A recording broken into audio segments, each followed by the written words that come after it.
கிணறு விவகாரத்தில் ஓ பன்னீர்செல்வத்துக்கு ஆதரவாக பொதுப்பணித்துறை அதிகாரிகள் ஒரு ஆற்றையே ஓடையாக மாற்றியிருப்பதாக குற்றம் சாட்டியுள்ள லட்சுமிபுரம் மக்கள் ராட்சத கிணற்றை ஒப்படைக்க கோரி போராட்டம் நடத்தினர். போராட்டத்தில் ஈடுபட்ட 400 பேர் மீது வழக்கு பதிவு செய்யப்பட்ட நிலையில் கிணற்றை கிராம மக்களிடம் ஒப்படைத்து விட்டதாக ஓ பன்னீர்செல்வம் தரப்பில் தெரிவிக்கப்பட்டுள்ளது. தேனி மாவட்டம் பெரியகுளம் அருகே லட்சுமிபுரத்தில் உள்ள ஓபிஎஸ்க்கு சொந்தமான ராட்சத கிணற்றால் குடிநீர் ஆதாரம் அடியோடு பாதிக்கப்படுவதாக கூறி கிராம மக்கள் தொடர் போராட்டம் நடத்தினர்.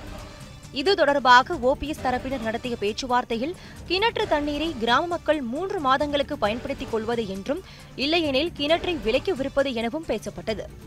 இதனால் கிணற்றை விலைக்கு வாங்கும் நடவடிக்கைகளில் கிராம மக்கள் ஈடுபட்டிருந்தனர். இதனிடையே சர்ச்சைக்குரிய கிணறு மற்றும் நிலத்தை சுப்புராஜ் என்பவருக்கு விற்றுவிட்டதாக பரவிய தகவலால் கிராம மக்கள் அதிர்ச்சியடைந்தனர். கிணற்றை தானமாகவோ அல்லது விலைக்கோ வழங்க வேண்டும் என மீண்டும் லட்சுமிபுரம் கிராம மக்கள் போராட்டத்தில் இறங்கியுள்ளனர். பெரிய ஒரு ராட்சச கிணற வெட்டி அதுல 4 சைடு போற போட்டு எங்களுக்கு குடிக்கிற தண்ணி இல்ல, விவசாயிகளுக்கு தண்ணி இல்ல, நாங்க எங்க போறது? இந்த மாதிரி செஞ்சா இதெல்லாம் ஒரு நம்பிக்கை துரோகம் இல்லையா? அதனால நாங்க விட மாட்டோம். எத்தனை இன்னும் 2 மாசம் இருந்தாலும் 3 மாசம் இருந்தாலும் நாங்க விட மாட்டோம் இவரை. இந்நிலையில் ஓ பன்னீர்செல்வத்துக்கு ஆதரவாக பொதுப்பணித்துறை அதிகாரிகள் ஒரு ஆற்றையே ஓடையாக மாற்றியிருப்பதாக கிராம மக்கள் குற்றம் சாட்டியுள்ளனர். ஓபிஎஸ் தோட்டத்தின் ராட்சத கிணறு லட்சுமிபுரம் கிராமத்தின் மேற்கு பகுதியில் வரட்டாறு ஆற்றுக்கு அருகே அமைந்துள்ளது. ஆற்றுக்கு அருகே கிணறு இருக்கக்கூடாது என்ற விதி உள்ளதால் ஓபிஎஸ்க்கு ஆதரவாக பொதுப்பணித்துறை அதிகாரிகள் ஆற்றையே ஓடையாக மாற்றியுள்ளதாக பொதுமக்கள் புகார் கூறுகின்றனர். அதாவது வரட்டாறு என்ற பெயர் பலகையை மாற்றிவிட்டு வரட்டு ஓடை என்ற பலகையை பொதுப்பணித்துறையினர் வைத்துள்ளதாக அவர்கள் தெரிவித்தனர். 3 மாசத்துக்கு நாங்கள் தண்ணி விடுறேன், அந்த இடத்தை பூரா நீங்கள் வாங்கிக்கோங்கிட்டு எங்கிட்ட சொல்லிட்டு அப்படியே டிரான்ஸ்ஃபர் பண்ணிட்டாருக்கு அடுத்த ஆளுக்கு.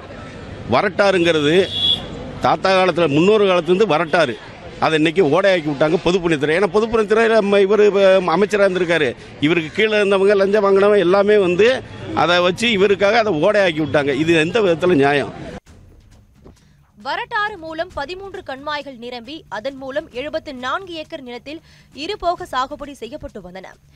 இவ்வளவு முக்கியத்துவம் வாய்ந்த ஆறு வரட்டு ஓடை என பெயர் மாற்றம் செய்யப்பட்டிருப்பதற்கு லட்சுமிபுரம் கிராம மக்களிடையே கடும் எதிர்ப்பு கிளம்பியுள்ளது. தேனி திண்டுக்கல் தேசிய நெடுஞ்சாலையோரும் கிராம மக்கள் தங்களது குடும்பத்தினருடன் போராட்டம் நடத்தினர். இதனிடையே ராட்சத கிணற்றை லட்சுமிபுரம் கிராம மக்களிடம் ஒப்படைத்து விட்டதாக ஓ பன்னீர்செல்வம் தரப்பில் தெரிவிக்கப்பட்டுள்ளது.